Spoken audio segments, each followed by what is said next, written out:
All right, teammates. We are back once again. If this is your first time listening to the Move Swiftly podcast, welcome to the number one show on innovative teamwork. Great to have you. To my regular listeners, you already know what goes down when you hit the play button on this show. Whatever you may be going through, whatever challenges you may be having, whatever difficult times you may be going through at this current moment, we are here to indirectly tell you you are not going through it alone. People have been there. We've done that. This show has had amazing guests, whether it's just myself as a solo episode doing solo episodes, or if it's people that have come on. We have every single time, every single day, it's been about teaching you that you're not going through the rough times on your own. Today, I have the founder of a company named Glass Arts Collective, Miss Nancy Dillingham Marks, who I cannot wait to get into this conversation with, because she has already called herself a bit of a nut. And for you regular listeners, you already know we love crazy people on the show. That's exactly what we're all about, for what it is we do. You know, you got to be crazy to believe that what you have in your heart, what you have in your soul is going to actually work out and create something strong. So all that being said, Nancy, welcome to the show. Aswan, thank you so much. I'm excited to be here. Excited to have you. And the thing is, I saved this story for when we started recording, because I wanted to make sure it was a organic conversation, an organic reaction from you. But I teach at the school named the Center for Creative Education. And the way there it is. You see, this is why I waited, folks, because the way it works, it's out here in West Palm Beach, Florida.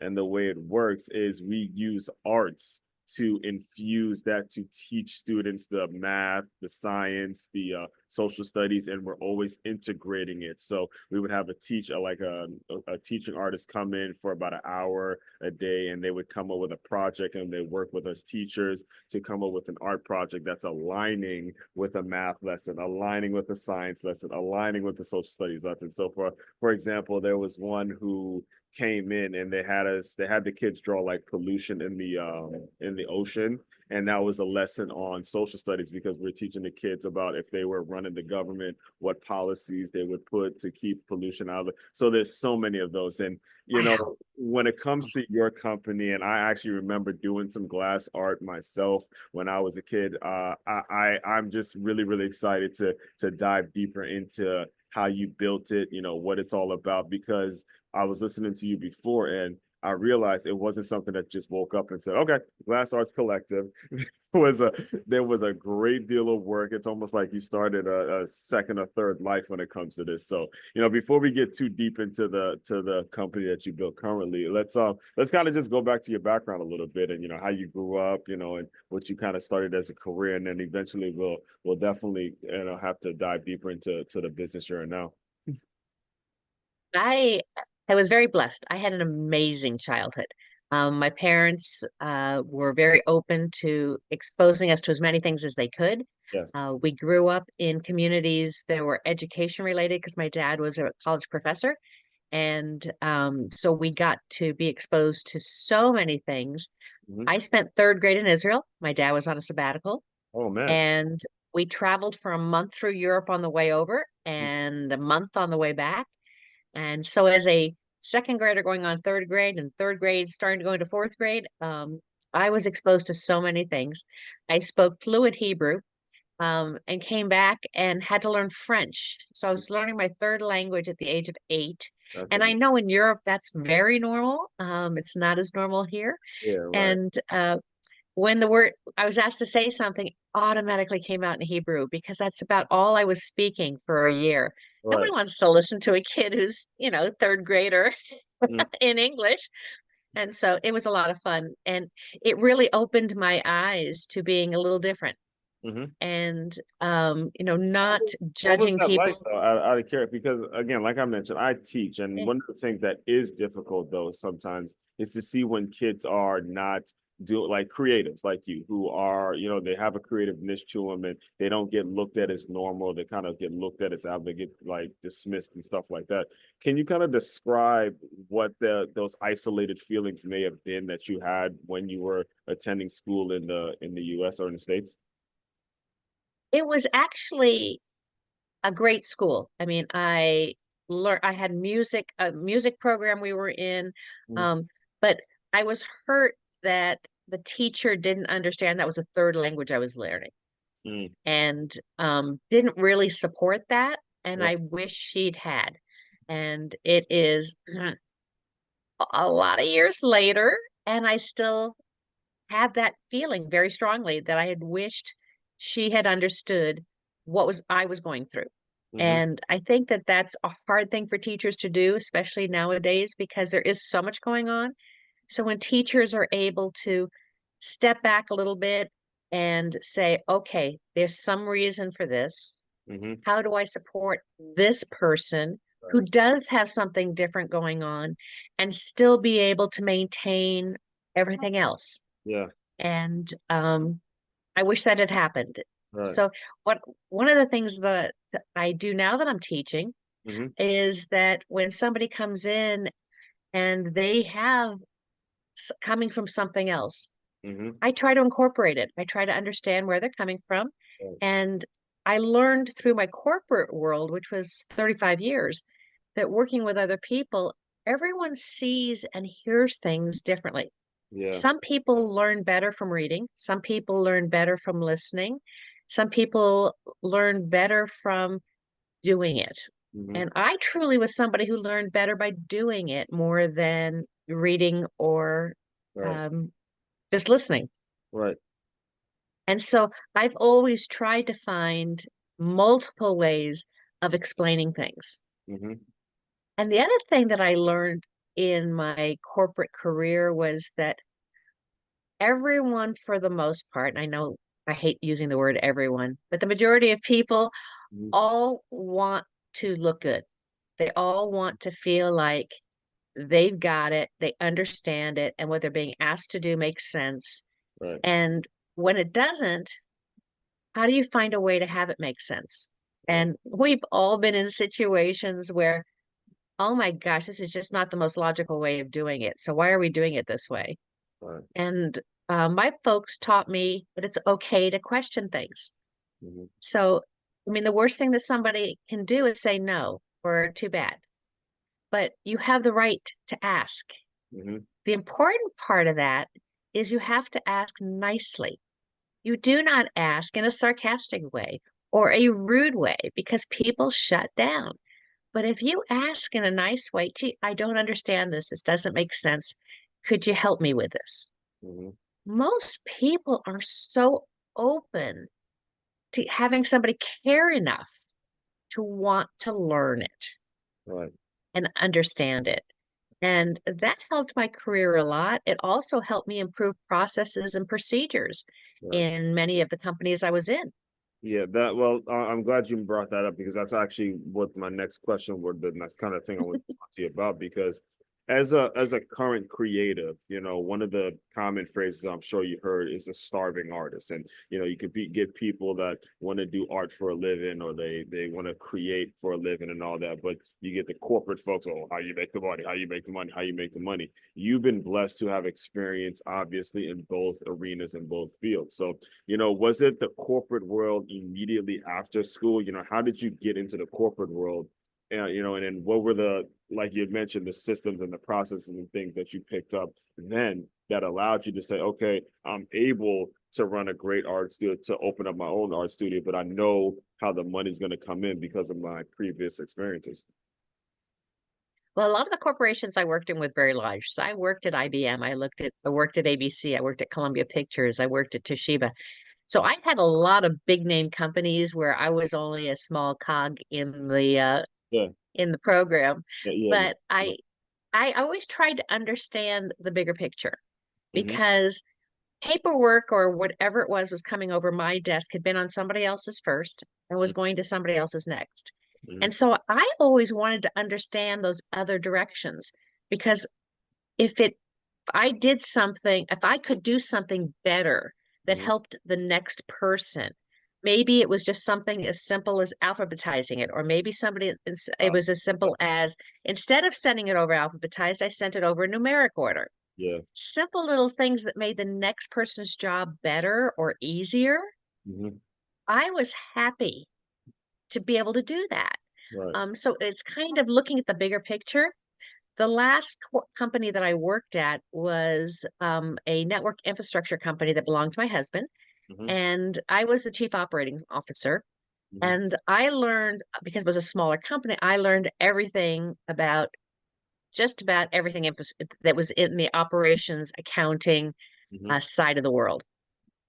And so I knew how to run a business, and I understood cash flow, and I understood the sales tax and all of the things that were so critical for a business. Right. That opening the business, I started as a business owner Hmm. before I was really a creative person. Exactly. I had the bug for the creative side of it, Yes. but I was willing to bring in people who knew the creative side with glass Hmm. better than I did to get started. Yes, and that is so very important for any creative out there that is listening is your art is your masterpiece, your work, and the things you want to do. It's one of the things that I know, me personally being a creative, one of the things that you have to have is you have to be very selfish because you want your art to be sharing and you want to share your art with the world because you believe in it so strongly and so wholeheartedly. However, there is a business component and there are systems that need to be in place in order to give you the platform to share your art. And when you mention these major companies that all of us have heard of, whether it's ABC or IBM, what would you say is the kind of the common thread that all of them have? Now, aside from them, feeling like you kind of just feel like us being a small part of it, when you kind of look at it now and you're running your own show, what would you say were the things that they have in common that made it so they grow when they have systems intact? One of the things absolutely is they have a name recognition. So Mm-hmm. people understand who they are. Nothing sells like a name. Nothing sells like a name. I'm telling you. But at the same time, a negative brand, I Yeah. mean, is that's hard to recover from. Yes. One of the things that was always important to me when I was doing sales as well was looking for that win-win-win situation. So Mhm. I represented the brand I was working for at correctly. I did not oversell what that product could do or misrepresent Mhm. anything.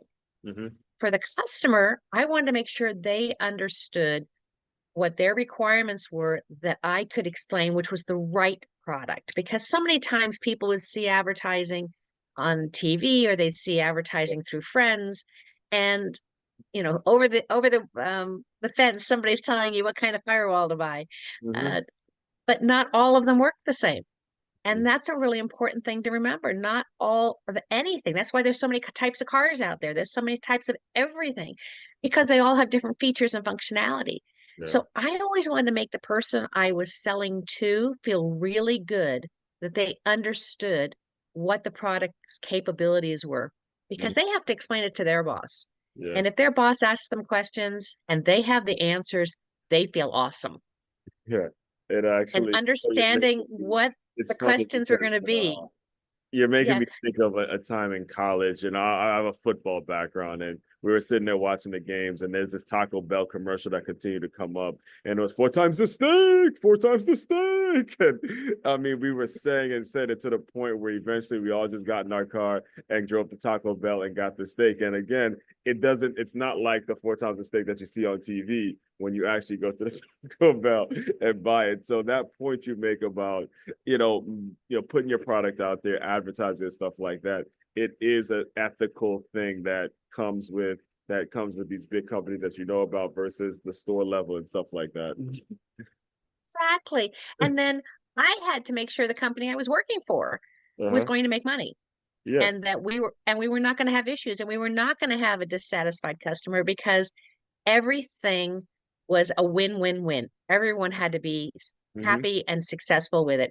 And that was so much easier to do than I ever thought it would be. Hmm. That sounds like it's going to be so hard to make it work for everybody, but in my case, I was not a salesperson who went and sold speeds and feeds. Okay, so it can do this many, process this many, whatever. Blah, blah, blah. It was this is what you need, and this is what that software requires, and blah, blah, blah, blah, blah. Wow. And helped them to better understand it was going to be the right product. They didn't need this super big server because The software couldn't process fast enough for that. It was a waste of money. Instead, they could get multiples and have backups and redundancy. And so when I came into now move forward to what I'm doing now, Yeah. it's really important to me that when my customers come in, I'm teaching techniques Yeah. in my classes. And I want them to understand what the techniques are so they understand, for example, how is the glass going to react in the heat? Mm-hmm. This temperature versus this temperature. What are the kinds of things to look for? What are the kinds of things to expect? Hmm. And I have a lot of examples and samples. Yeah. And, some of the glass is going to react because of heat and change color. Yeah. I can show you what color it's going to be. And Mm-hmm. so I have received a lot of compliments on it's a place to have fun. It is absolutely fun experience. But at the same time, I make it fun, but still inform you. Yeah. But I also have it verbally and I have it in samples. So Yeah. multiple ways for people to absorb the information. Mm-hmm. And for those that struggle a little bit, I give them extra time. I Yeah. give them a little bit more, attention. I Yes. try to find out what their expectations are and help set them. So, and then I opened 5 weeks before COVID hit, so I had a lot of time to play at the studio. Right. I remember you saying that. And the thing is, I'm really glad that you brought up the whole concept of win-win-win, because as I was doing my research for getting prepared for this, I noticed that it's not just a store. You actually, like you mentioned, you teach classes, you make the art, but you also make it so the creators can sell their art too. It's all in one. So there's Yes. a no lose. It's like no lose at all when it comes to people that want to work with you. And I have to ask before we really dive into that, Jake, the store that you have now, what ultimately made you transition there? Where did the passion come from to decide, hey, this is going to be the specific thing in which I kind of plant my flag? Well, the studio was my first anticipation as I wrote out what I wanted to have for the studio Mm-hmm. was a place where people could come and feel a part of something and feel welcomed. And I mean, when I go to a restaurant and the people at the restaurant get to know me, I Mm-hmm. like that restaurant better than ever. Hmm. And it might not be the best food, but when I'm recognized and greeted and treated well, Right. you know what? I go there before I go to some other restaurant. Man. And so I wanted the studio to be the same kind of thing. I wanted to recognize people, welcome them back, be excited when they bring a friend, tell them, how much I'm excited to share my passion. Mm-hmm. And everyone feels it. Everyone feels my passion while I'm teaching. Right. And we have a lot of jokes about the fact that I have bad dad jokes. Um, because glass is all it's cracked up to be, Right. and it goes downhill from there. Was one. So, That was good. and you'd be surprised how I can break the glass ceiling without much trouble. There we go. Um, Yes, you got to see, kind see, of we could just end this like that. We could do a whole show on that. absolutely. But it started off being a place for people to come. Mhm. Because of COVID, it became a sanctuary, and it became a place where people came for peace of mind Mhm. and for anxiety at breaking the issues that people were having for on so many levels. And it was small groups of people. We Mhm. had everyone separated even more than at a restaurant, Mhm. but people could feel the energy of the glass and the Right. energy of my enthusiasm, and a community was developed. Right. Didn't expect that. Didn't expect to have people who would want to be there more than I ever thought they would be. Mhm. So I created this open studio program, and with 3 levels. It started off with just one, but Mhm. as people were coming in, the requirements were different. Right. So I modified the program because I can do that. Again, trying to find win-win-win. Just because this program was logical at the beginning, this is what's next. I need this as well. I need this Right. as well. And so, again, changing programs. So Mhm. the top program are the people who come in every month on a regular basis, and they're making a lot of things. And I realized they have no place to sell it. A couple people have Etsy sites, but they have a hard time managing them because they're busy with jobs and other things. Right. And I looked at it and I said, these people are supporting me. How can I support them back? Right. So I included their art in the gift shop as well. And Hmm. I have a new win-win-win. Yeah. So my studio is offering more things. The artists have a place to sell their stuff, and customers have a much larger and broader array of techniques and colors and patterns and styles to choose from at one stop, Right. one place. And you now have, I think I've got 13 artists in my Right. gift shop right now. So it's amazing to me how similar what you just said is to the way Starbucks got started.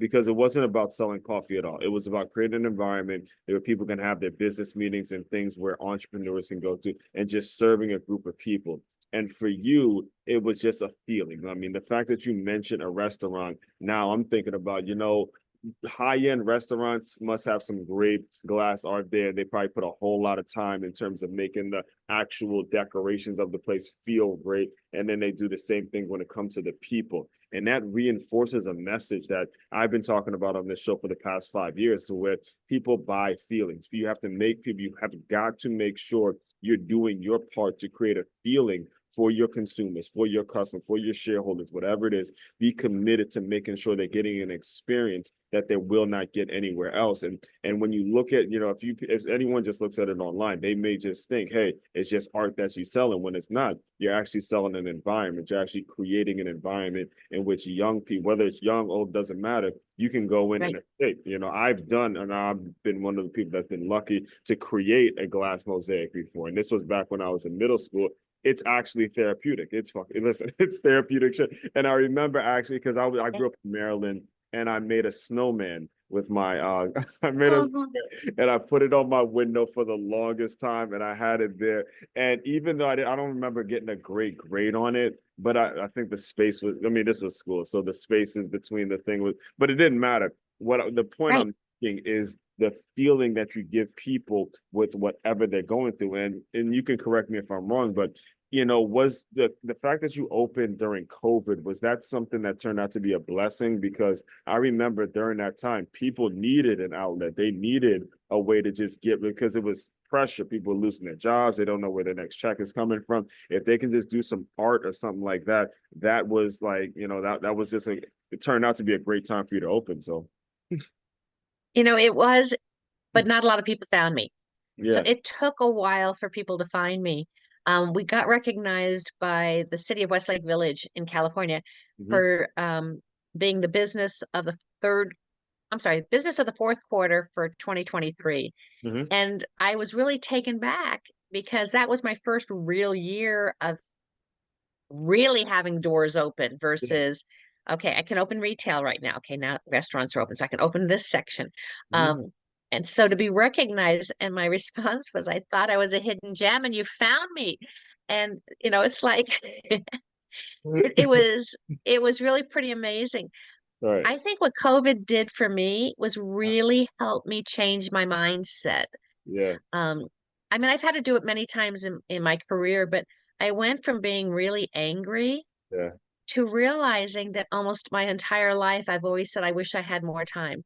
Yeah. I was a single mom I got a divorce when my daughter was 3, and I was a single mom for many, many years, Hmm. working corporate. And so there wasn't as much flexibility as there is today, for moms. And I said, all of a sudden, I have been gifted all of this time. Yeah. So how do I take advantage of it? And I worked a lot in my studio. Hmm. And one of the things that I wanted to see the studio be is one of a kind handcrafted gifts Hmm. of art, and not trying to mass produce or anything else. Hmm. And the people I attracted to the studio are the people who wanted to do one of a kind Hmm. handcrafted gifts. And really, businesses, and I know it's said regularly, but it's not necessarily implemented, but the business really does thrive when it's guided from the top down. When that person at the top hires the right people to help carry the message and help the business stay on track by giving the right vision and mission statement and helping people to be successful. I mean, I always, when I did get to give reviews, I never thought anyone should ever be surprised by the performance review. There should be, throughout the year, if someone's off track a little bit, I want to talk to them and find out what's going on. Why are they off track now? And just help realign the process. And by the time performance reviews came around, it was like, okay, we got a little off track here, but we're right back on. And in fact, you're excelling. Yes. And that was what I used to love, was being able to encourage and help people, because all kinds of things happen in your personal life and they do carry forward into work. You know, you don't want them to, but and vice versa. But, you know, being compassionate. Yes. Yeah. So first And of all, I gotta put my son hat on now because okay, I gotta tell you, I'm sure your daughter's really proud of you. You know, going through a situation where you're 3 years old and you're understanding things, and you're working this corporate job. You're doing it for your daughter to put clothes on her back and feed her and all that, and then to see you build your dream and do it. I'm sure she's proud of the work you're doing and how you're serving people. And the second point is, I have to ask you now, you know, especially being, this might be more of a selfish question for me personally, is how do you get out in the community? How do you serve people? How do you get this message out there to young people to know that you exist, that creativity still is incredibly important to establish to young people, because it's not valued in our school system. It's not valued in the right. corporate environment. It's not something that people grow up saying, okay, I want to be a glass artist. They say, no, I want to go to this corporate job like you had,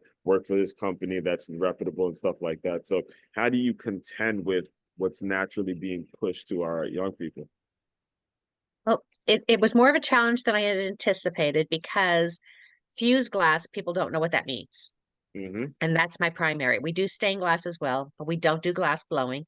And we were doing mosaics, but there wasn't a lot of people as interested in mosaic. And Right. that's okay. I do a lot of uh, fundraisers, and I do auction items. And I make sure that people get to see the brochure as well as the piece of art. And we do birthday parties. We start at age 7 and up. We do birthday parties. That has got to be one of the best ways that these kids are all learning about it and having so much fun. Yeah. Um, I mean, oh my you God, know, I you can could, only imagine a group of 7-year-olds, they're breaking glass and having a ball. oh yeah, and it's all ages. I mean, Yeah, you get adults that come in, and then I even have team building yeah, sessions, because of course, for my corporate world, I know how important that is. So I have team yeah. building sessions, Oh, and okay. we actually had a bridal shower Mm, in the studio, because it was the bride meeting the groom's side of the family. yeah, And so they thought it would be fun to do an activity where she didn't feel like she was the center and yeah, making her really uncomfortable. yeah. Had a blast. Uh-huh. Um, and so, and then the newest thing that I've added to help again with the community is that my artists get one day, one week, month, each one gets a month. And sometimes they do it together, but that they're artist of the month. And then we have an artist reception for them as well. So this past Sunday was one of the artist receptions, and a lot of people came in to support her, and other people came in because of the newsletter and the different places that I marketed it in our local um, area, came in to see what it was. Yes. And they just could look at it and hear the story and get to see stuff without worrying about, would I like this or not? Mm-hmm. And the number of people go, oh my God, I want to do this. Yes, and there you have it. I listen, she said it perfectly in everything she said. The creativity that gets infused in your young people, it's going to lead to ideas. I mean, from bridal showers to the birthday parties to team building activities. I could only imagine a lot of the corporate people that you've worked with, having their staff come in and just do this, Sorry. learn this about each other, learn that about each other, and how they gel as a team, who has work ethic, who has the grit, so many things that you as an owner would actually learn about your own staff if you just have them do something as simple as that. Who's going to meet the deadline? Who's going to actually get into it and have a project? What can you give them? So much of these creative outlets are available, but you got to make sure you're emphasizing it to people so they know that they're there. Because if they just get bogged down with, I got to make money every day, I got to pay bills every day. Again, I'm not telling you not to do those things. They're very important. However, you don't want that to be the only reason you're waking up. You don't want that to be the only motivation. You don't want that to be the only thing that you have going. You got to get out there, get that outlet so you can find other ways to connect with people. And so, like I said, to open up the show, you're not going through those challenging times alone. It's a rough road. Trust me, it's not going to be pretty. Yeah, exactly. And it's so fun to watch people work together. It is. It is. In a different environment. Kids do it all So the time. they're looking at Yeah. oh my God, I didn't know you could do that. I didn't know you were that creative. And oh my God, I love the colors you picked. And Yeah. everybody starts with their head down, focused on their own stuff. And I said, okay, everybody stop. And they look at me like, why? What is she going to do now? And I said, everybody get up and walk around the table and look at everybody else's stuff. And then go back to your own. And people just look at me like, and they do it. And they're like, oh my God, I had no idea. Oh, I'm so glad you made us look at everybody else's. These are amazing. I see it. And that's a great feeling. I see it every day, especially with the kids, because sometimes they're very rowdy. Obviously, as kids are, they get really animated. And, I have to get high school football coach. We have kind of a love-hate thing. But when it comes to art teachers and, a lot of them will come in and you see them calm down, do the work, whether it's just learning a new song or learning painting, drawing, whatever it is. So much of it is therapeutic to the point where I myself have gotten to the point where I started doing some of the art projects and teachers will walk by and see me like I'm one of the kids. I'm like, man, this is therapeutic for me too, because it is it's one of those things where you're just letting go and you're releasing. So, I do want to be very respectful of your time. Can you just tell people a little bit about what is the goal? What is the plan for, maybe 10, 15 years down the line? What do you envision? Can you just speak on what's next for Glass Arts Collective? Really working on the gift shop more. Right now, we're only shipping throughout the United States. I would love to go beyond that. I really want to do more videos of what is fused glass and what you can do with it. I love the fact that my various artists that are there really push the envelope of what glass can be done. And I want to show them off more. I really want to help them get into museums and galleries and absolutely, yes. So I really want to support them more. At my age, I'm in retirement age. How's that? I don't really need to be doing this. It's a business. Don't get me wrong. I don't take that lightly. And not only that, but even in that sentence, when you want to support your artist, you still have to make sure the business is running. I appreciate that because I've dealt with several owners and several people that were kind of on that ladder and they've just kind of fucked off everything and forgot about the people that actually work underneath them. So that's a rarity in itself. So don't like kind of, I want to make sure that you listeners don't, that doesn't get brushed off. It is important, even though in retirement age, she doesn't have to be doing it. It's coming from here. It's coming from the heart. And it's coming it really is. For the artist. You are absolutely right. This is such a joy for me and I'm so proud of it. And I'm proud of my daughter. I just have to put that out there. Yes. She's grown up to school now, or she's down in San Diego and she's been working for the same company for 18 years already. And is a leader within herself. And it is the compassion that I see in her and the desire to make things right and how she tries to help things outside of her job description. She is my daughter all the way. Yes.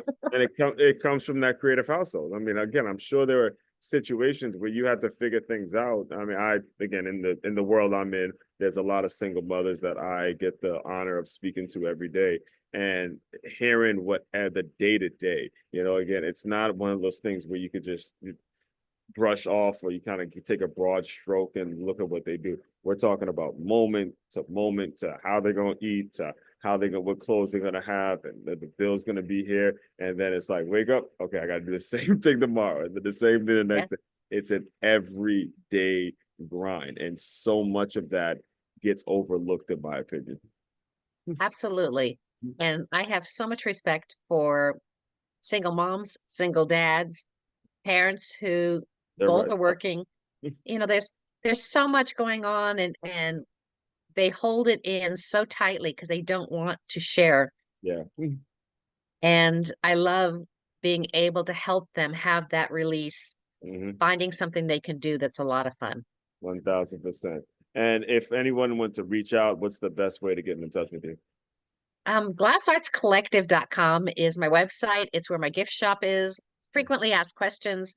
And if you really want to touch base with me, info@glassartscollective.com. I answer anything when people send me notes. I love to help guide and give guidance and support. You don't have to be part of my studio. I support you anyways. Absolutely, absolutely. So, Nancy, the final thing I do to close out all the shows is I want you to use your imagination a little bit. You are, I guess I will deal with this. Your daughter's 3 years old. You just came back from a long, long 9 to 5 day. You have to cook dinner for her. I know 3 year olds are incredibly energetic, so she's running around full of energy. You're back there. Pretend that version of Nancy has come into the Zoom room. Give her some words of encouragement, and we will officially close. Oh my goodness. So I always taught my daughter from a very young age, when I come home, I get 15 minutes to change out of being the businesswoman to being mom. Yes. And she would give me that 15 minutes, and then we would play and we would have so much fun. Yes. And we would cook together and we would read together. And I turned off the businesswoman and got to be mom. And I didn't care what it was business wise. I don't care how hectic it was. I left that in the closet. And that was the most wonderful thing. And she appreciated it. And she knew that I needed that little bit of time just to decompress. I have absolutely nothing to add to that. I mean, very, very rarely on this show am I at a loss for words, but you actually, I mean, that I just pictured it myself and how, because I know how the corporate world works, that 15-minute stretch and thinking about how a kid takes in that information and then you see what you've built now, you see the success that you two have had together as a unit now. It's amazing how those little things each day can create such a big result if you're consistent with it. So, kudos to you. And I personally look forward to keeping up with your work. I've got to figure out a way to connect you with the school in some way, shape, form, or fashion. There's a ton of artists that I'd love to introduce you to, but we'll touch base on that after the recording and all that. So that sounds great. Fellow I'd love that. Continue to move swiftly. We will talk more soon. Yes.